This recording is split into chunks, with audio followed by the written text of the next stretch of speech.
Car குண்டுவெடிப்பு சம்பவத்தில் கைதான அமீர் ரஷீத் அலி தற்போது நீதிமன்றத்தில் ஆஜர்படுத்தப்பட்டிருக்கிறார். விவரங்களோடு இணைகிறார் நமது செய்தியாளர் வெங்கடேசன். வணக்கம் வெங்கடேசன், இது தொடர்பான விவரங்கள். வணக்கம். டெல்லி செங்கோட்டை அருகே வெடித்த காரின் உரிமையாளரான அமீர் ரஷீத் அலி டெல்லியில் என்ஐஏ தேசிய புலனாய்வு முகமையால் கைது செய்யப்பட்டார்.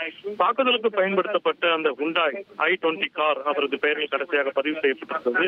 அதே போல 13 பேர் உயிரிழந்த இந்த சம்பவத்தில் பல்வேறு கோணங்களில் விசாரணை என்பது மேற்கொள்ளப்பட்ட வந்த நிலையில் இது தற்கொலை தாக்குதல் எனவும் காரில் வெடிகுண்டு வைக்கப்பட்டிருந்ததும் என்ஐஏ முதல் முறையாக உறுதி செய்துள்ளது.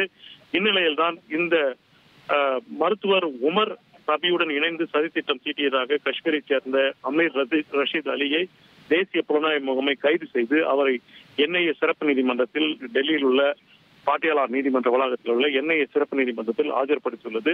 அவரிடம் விசாரணை நடத்த தற்போது என்ஐஏ காவல் கேட்டு தற்போது விண்ணப்பம் என்பது செய்யப்பட்டுள்ளது. அவரை என்ஐஏ காவலில் வைத்து விசாரிக்க நீதிபதி விரைவில் உத்தரவிட உள்ளார். விவரங்களுக்கு நன்றி வெங்கடேசன்.